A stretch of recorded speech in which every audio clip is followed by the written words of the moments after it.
Assalamualaikum warahmatullahi wabarakatuh. Kami dari kelompok 1 yang beranggotakan saya sendiri, Siti Nabila, Robiatul Marwah, dan Orlando Pratamba. Di sini kami akan menjelaskan tentang gelombang elektromagnetik. Yang akan kami bahas yaitu yang pertama, pengertian gelombang dan gelombang elektromagnetik, hipotesis Maxwell, sifat-sifat gelombang elektromagnetik, dan spektrum serta penerapan gelombang elektromagnetik, sumber gelombang elektromagnetik, dampak negatif gelombang elektromagnetik, dan pendapat serta saran dari kelompok kami. Pengertian gelombang dan gelombang elektromagnetik. Gelombang adalah getaran yang merambat.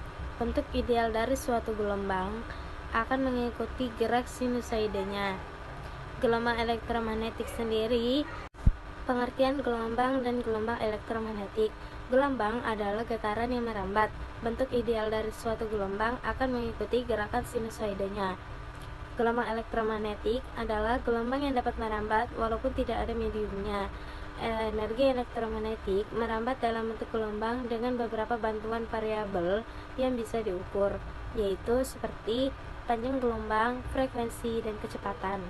James Clerk Maxwell adalah fisikawan Skotlandia yang pertama kali menulis hukum matematis dan kelistrikan dalam rumus matematis. Pada tahun 1864, ia membuktikan bahwa gelombang elektromagnetik ialah gabungan dari osilasi medan listrik dan magnetik. Maxwell mengemukakan sebuah hipotesis, bila perubahan medan magnet dapat menimbulkan medan listrik, maka seharusnya perubahan medan listrik dapat menimbulkan medan magnet. Teori ini kemudian dikenal dengan sebutan hipotesis Maxwell. Sifat gelombang elektromagnetik. 1. Perubahan medan listrik dan medan magnet pada gelombang elektromagnetik akan terjadi secara bersamaan. Kedua, dapat merambat pada suatu ruang hampa. Ketiga, besar medan listrik E berbanding lurus dengan besar medan magnet dan hubungan E sama dengan. Keempat, arah medan listrik dan medan magnet saling tegak mengarah terhadap perambat gelombang. Kelima, merupakan gelombang transversal. Keenam, dapat mengalami polarisasi, peristiwa pemantulan atau refleksi, pembiasan atau refraksi, interferensi, dan pelenturan atau difraksi. Ketujuh, memiliki momentum. 8. Dapat dibagi menjadi beberapa jenis tergantung frekuensinya atau panjang gelombang. 9. Laju rambat gelombang elektromagnet dalam suatu ruang hampa merupakan ketetapan umum atau konstanta. C sama dengan. Penerapan sinar elektromagnetik. Yang pertama, gelombang radio. Gelombang ini dimanfaatkan untuk mentransmisikan sinyal pada jarak yang sangat jauh, mentransmisikan sinyal komunikasi berupa siaran radio dan stasiun TV, pencitraan satelit ke bumi dalam pembuatan peta 3 dimensi. Yang kedua, gelombang mikro.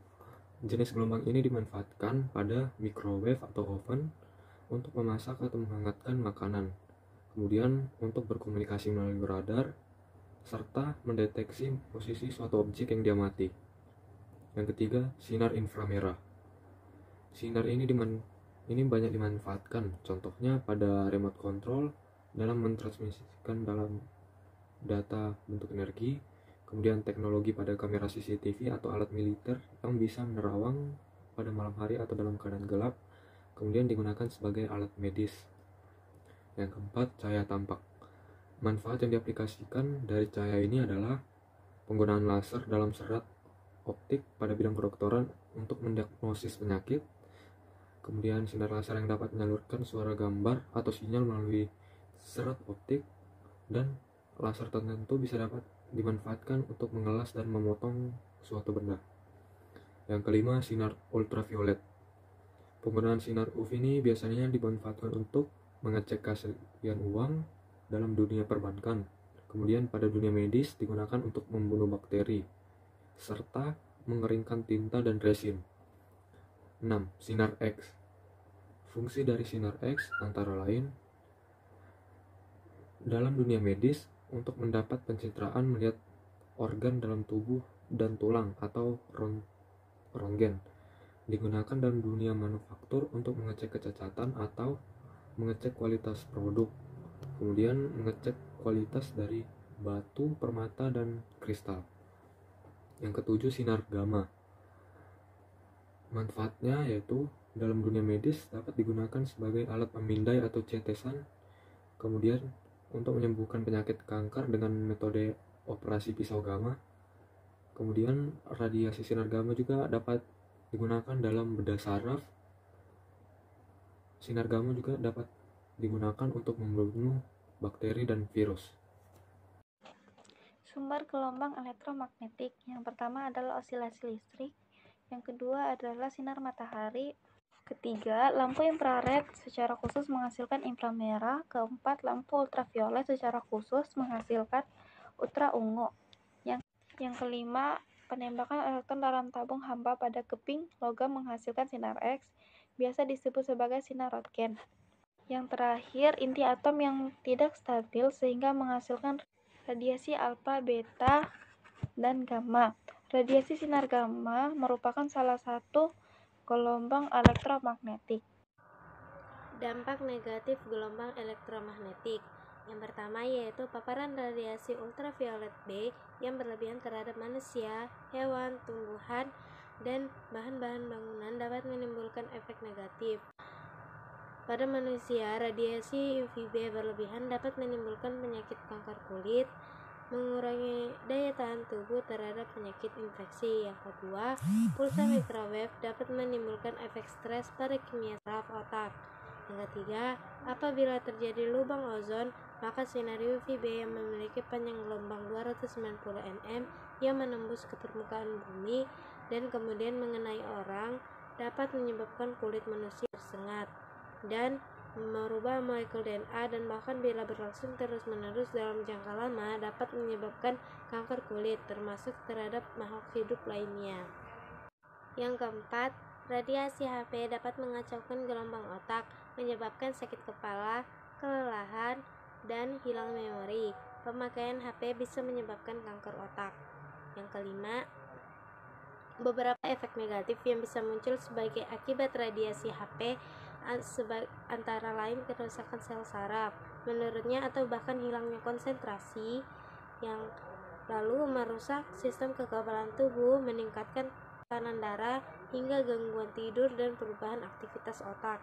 Yang keenam, sebagian besar garis-garis wajah dan kerut atau keriput disebabkan oleh pemaparan berlebihan terhadap sinar UV, baik UVA yang menjawab atas noda gelap, kerut atau keriput, dan melanoma, maupun UVB yang bertanggung jawab atas kulit terbakar dan karsinoma.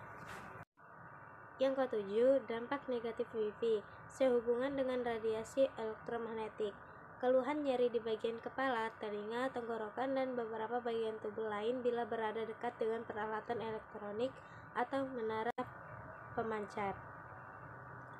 Baik, selanjutnya pendapat kami yaitu jika sudah terpapar gelombang elektromagnetik, efeknya bermacam-macam, seperti nyeri kepala atau pusing, kerusakan saraf otak, Alzheimer, dan kanker otak. Efek tersebut akan jauh lebih berbahaya pada anak-anak usia balita. Maka dari itu, masyarakat harus mengerti betapa pentingnya berhati-hati saat menggunakan barang elektromagnetik yang memaparkan gelombang elektromagnetik. Saran kami, yang pertama, menaruh ponsel atau benda elektronik lainnya di tempat lain ketika tidak digunakan. Yang kedua, menggunakan alat pengeras suara, dan saran kami yang pertama, menaruh ponsel atau benda elektronik lainnya di tempat lain ketika tidak digunakan. Yang kedua, menggunakan alat pengeras suara atau speaker atau earphone yang masih menggunakan kabel daripada headphone Bluetooth. Yang ketiga, mengurangi penggunaan handphone. Yang keempat, menggunakan handphone di ruangan yang luas. Yang kelima, tidak mendengarkan sesuatu dengan volume yang keras menggunakan earphone. Sekian dari kelompok kami. Wassalamualaikum warahmatullahi wabarakatuh.